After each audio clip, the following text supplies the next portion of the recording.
In this episode, see how our mast is repaired, watch the mast get put back into Eros, and meet the rigger responsible for making that happen. So about a month ago, you watched the mast come out here in Bristol, Rhode Island. It's now mid-November, and we've got a cold, windy day. It's blowing about 25. The mast is supposed to go in today, but as you can see, there's little white caps out here on the bay. It's about 32 degrees right now. The mast is finished. Jens and the guys at Baltic did a great job. So let's check in with Philip and Jens from Baltic Boat Works and see how they made our mast better than ever. My name is Philip Bachman. Just about to wrap up and do the last finishing touches on the mast of Eros. All right, my name is Jens Lang, Baltic Boat Works. We have the old top piece of this mast, which is 118 feet long, weighs about 7,000 and change in pounds weight with all the rigging on it. And it all started because the mast top had a failing scarf joint, which you can still see here. It's obviously wrapped all the way down. And I was up the mast about 3 weeks ago for an inspection, and as I was climbing up and had my head right around here, 120 feet above the water, I could see daylight through it, so we decided that's not good. This mast has to come out and we're going to do a proper repair. So we haul the mast out and set up temporary shop. This is the cut line. This is the coloration between the old and the new. We cut the tip off with the chainsaw and then laid out the 1 to 12 pin scarf on both sides. Used the planer to plane glue surface areas. We also had to take off the sail track here as well as the sail track riser. We just glued on 2 pieces, scarfed them onto the old mast, started fairing it in, like making it round. Round is relative. It's if relative. we look at the profile of the old mast, a little bit egg-shaped. Yeah. And I think it is important to know that what's key is that the sail track is still in a straight line. So any tapering of the mast is pretty much coming in on the forward side of the mast, though there is a little bit of an egg shape on the back side to accommodate this. What is key to this operation is that the new wood is 2 pieces. So there's a relatively easy to control glue line. It's obviously glued with epoxy. Very tightly controlled and make sure there is no gaps, no holes, no air bubbles in it. But the next thing was lay out the shift box for the main halyard that goes through here. There's basically a metal box that goes through. This houses this wheel here. So the main halyard is like a 2-to-1. It's a 2-to-1, yeah. So it's actually dead-ended down here. Goes down, has a block, holds up the sail, goes through here. The pin for the shift box, as you can see, goes through the masthead fitting. It's all one unit. Yeah, what's left here to do is building cheeks. As you can see here in the old part, how this is like all nicely rounded over.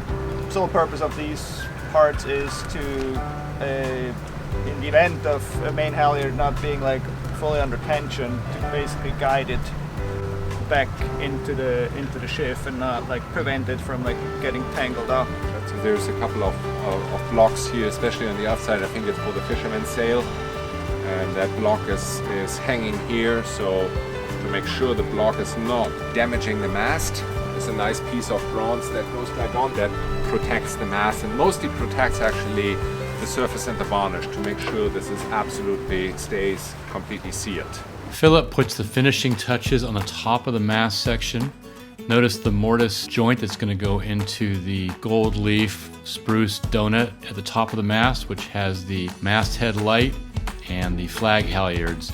Baltic Boat Works have the mast beautiful, looking good, and ready to go back in. But first, Justin and Jared must make a few last-minute tweaks to make sure everything is ready to survive a few more years at sea. Jared and Justin are screwing on a piece of rubber tubing on a sharp bit of metal that always chafes the main halyard. Let's hope this works. One of the worst things that can happen while you're at sea is for a shackle to come undone and release something important like a shroud or a halyard or a sail. So what Jared's doing here is called seizing or mousing, and that is running very strong stainless steel wire through the eye on the shackle and back through the shackle itself, and wiring it many times back and forth so it just simply cannot come undone. This is done for purely safety reasons, and we do it on every shackle that we do not want to open at the inopportune time.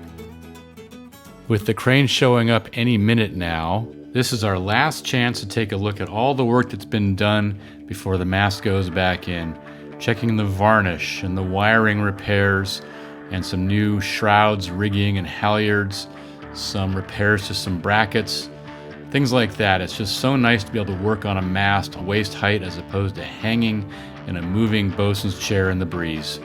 Really a special opportunity here. We're hoping that the crane is going to show up. We should hear from them soon if there's any issue with the wind. Actually, I see it.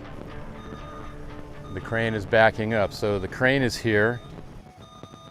There's one last sailor's tradition that must be performed before the mast goes back in place. So this is the bottom of the mast on Eros, and as you can see, these circles were coins.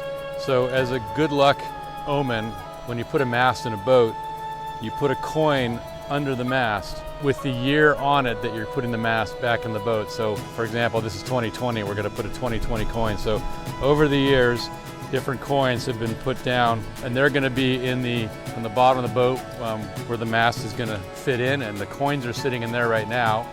And then the mast will will slide down and compress.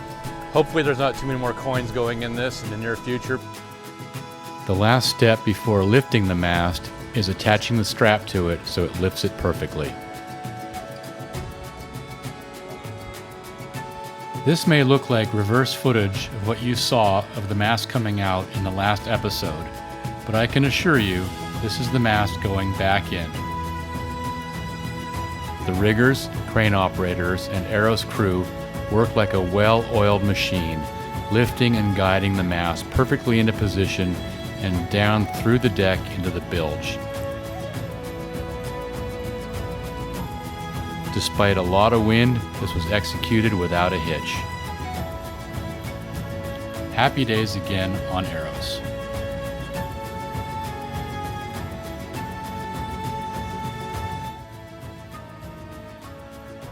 With the mast back in place, let's take a look at the chocks that hold it in position. So this is where the mast enters the deck. So this is a big steel opening. These are the teak chocks here that are used to keep it in place. So they're numbered. So there's 7 and 8 written on the mast. Starboard, forward 6. So we know where to put them back in when the mast goes back in. That's how you keep the mast sitting square with the deck so it doesn't slide around and go back and forth. But there is a bit of movement here. When we're at sea, sailing and in a rough storm, you do see the mast moving slightly here, which it's supposed to do. The mast, of course, moves everywhere because it's flexible. I'm here with Joe Mello from RW Rope, New Bedford, Mass. And so this is the second time Joe's worked with us on Eros. And what does your company do? We do mainly yacht rigging and anything with rigging in general, mooring lines, dock lines, everything that has to do with rope. What was your main responsibility in coming on board here to work with us? This time around, the main responsibility was just pulling the one main mast, making sure it's secure, look over a few things, and then putting it back on and making sure it's secure.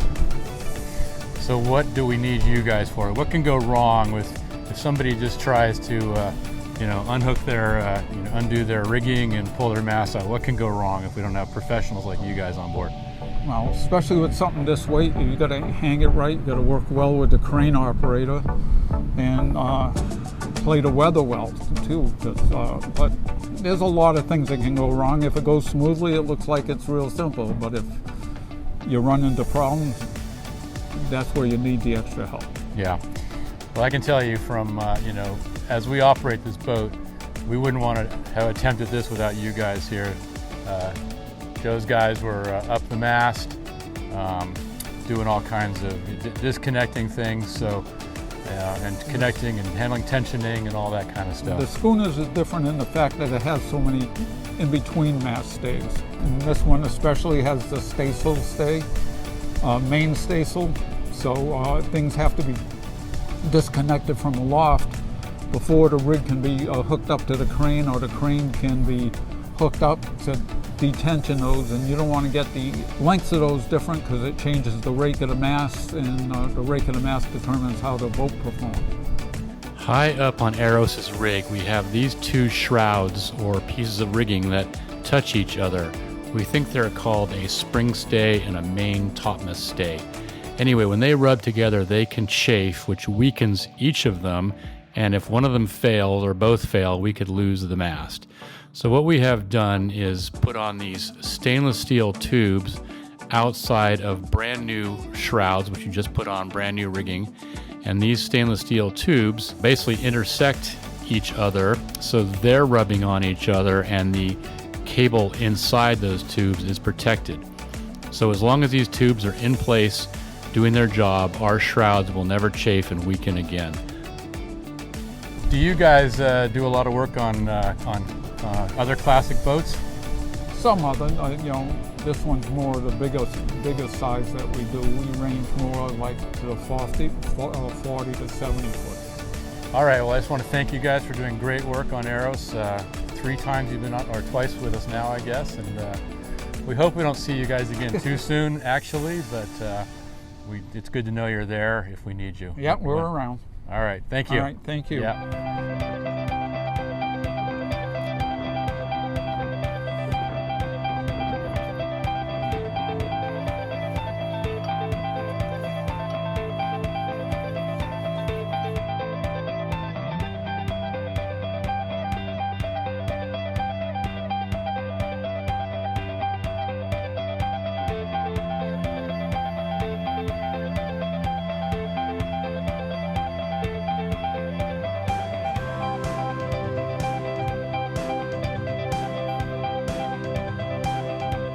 After the mast is back in and the booms are on, we have to bend the mainsail back on the mast and the booms. As you saw earlier, the sail weighs about 700 pounds, so it's very difficult to move that big bundle around the deck. We went out to anchor so the bow would aim directly in the wind and the sail would not fill. We pull it up slowly with our hydraulic windlass, slowly sliding each sail slide onto the mainsail track and pulling it up as we go, inch by inch, foot by foot, until it's all the way to the top. Then we do the same thing on the boom. Literally slide each sail slide onto the boom track and pull it out towards the clew. Once the sail's all pulled tight, we're ready to furl it and head out to sea.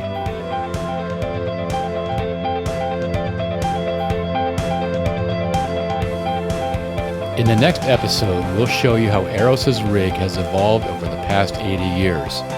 You'll see how we raise and lower the sails. We'll take you racing in a thrilling classic regatta. And we'll teach you about our favorite sail, the Fisherman.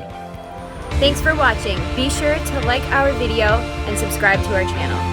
We'll see you next time on Sailing Eros.